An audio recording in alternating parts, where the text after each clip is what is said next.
Hello, my name's Tom Sharples. I'm a PhD candidate, and I've spent the last year approximately marking ancient history papers.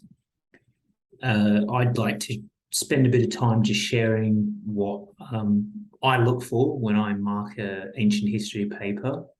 And basically, I feel if you replicate most of my recommendations or are able to convert them into your own work, you would stand a very good chance of a distinction or higher.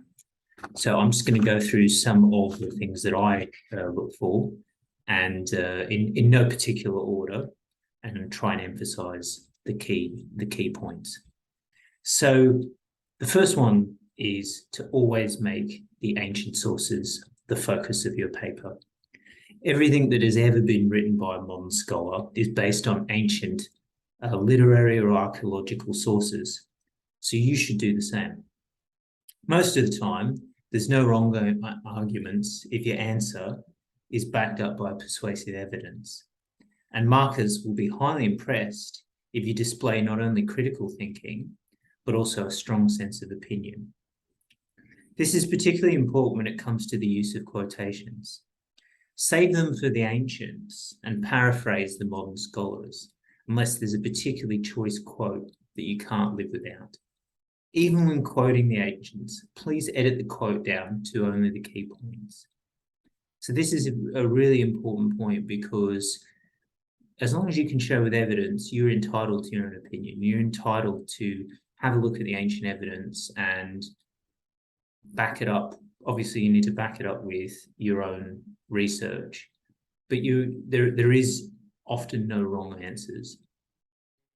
So the second point that I'd like to emphasize is you need to give some context regarding the ancient author and the time period or context in which they're writing. So perhaps in a footnote, if you're really hard up for space. So sometimes you won't have any words left, but you really need to acknowledge this point. This is really critical when it comes to analysing the validity of what the literary sources claim, as physical and temporal distance from the events and people often run into hundreds of years. So often what you'll find is the author who is composing the ancient source is a very, very long distance and time away from the events. It's an easy trap to fall into, thinking that the author is talking about contemporary events because the ancients didn't use the passive, impartial tone of modern scholars. Many, including Herodotus, give details as if they were present, when in fact the story may have occurred centuries ago and thousands of kilometers from where he lived. So a perfect example is he discusses the ascension of Darius, one of the Persian kings, and the way he describes the ascension is almost documentary in style. I mean, he almost describes minor details as if he was in the room, but there's absolutely no way that was ever the case. It's not to say the information is incorrect. I don't want to say that. I don't want you to use that as ammunition against the author. It just needs to be acknowledged. So one thing that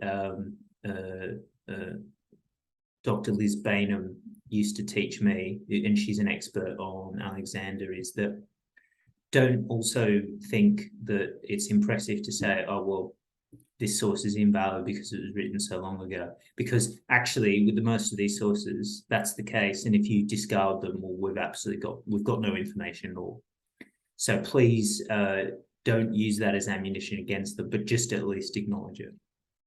So for a typical essay, try to plot out at least 3 major paragraphs or ideas with 3 topic sentences that, when combined, answer the question thoroughly. So I've always found that if you're looking at something even up to 3,000 words, you don't want to overcomplicate it. You want to have almost three pillars of argument. And try to make these 3 pillars of equal length. If you find that 2 are insubstantial but one's lacking, don't be afraid to cut the small one and expand on the others, or incorporate the small one into the other 2. There's no hard and fast rules about this, but one thing a successful essay will do is have a very robust structure. So you want the ideas of the arguments to be roughly even, because often if you read a paper and the first argument is really comprehensive and detailed, but then you find that the author has run out of space or time to research, then the other part is insubstantial. And honestly, I'd much rather a shorter, more detailed examination than a really mismanaged one where you've got one half or two-thirds that are really comprehensive and one-third that's really vague. So try and have a robust structure.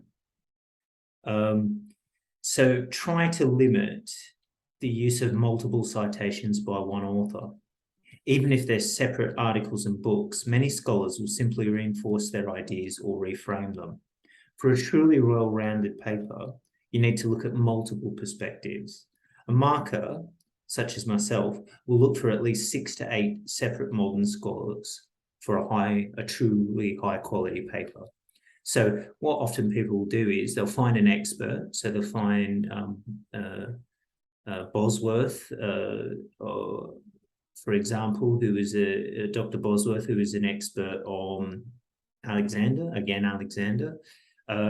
He wrote extensive work on almost every topic of Alexander and his father, Philip II. But obviously, he's one person with one perspective. So if you fill half of your citations with work by Bosworth, by Brian Bosworth, well, I look at it and I think, well, you're essentially parroting his work. I'd rather you look outside, even if it's contradictory. I just want to see that you've had a bit of a wide range and a wide look at the different perspectives of, in this case, Alexander or whatever it is that you're researching. The most important thing for me as a marker is that your sources are scholarly. So Wikipedia and Britannica are fine places to begin your general orientation of a topic, particularly you've never heard it before, but it should never make its way into the final bibliography. It's a true killer for the validity of your work when I start seeing things like that in the bibliography. So you really need to be careful there.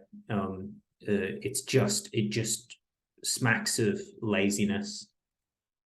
So the last point that I'll make is always be ruthless when it comes to your proofreading and editing of your work.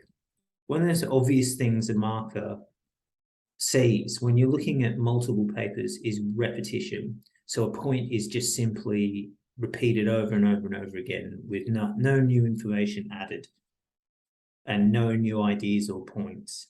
So look for every opportunity to cut out repetition, as this does not assist your argument. And I can tell you, when you've started, you're up to the 60th paper or 70th paper, if you really want to stand out, the best thing you can do is reframe your question or reframe your points rather than just simply restating them.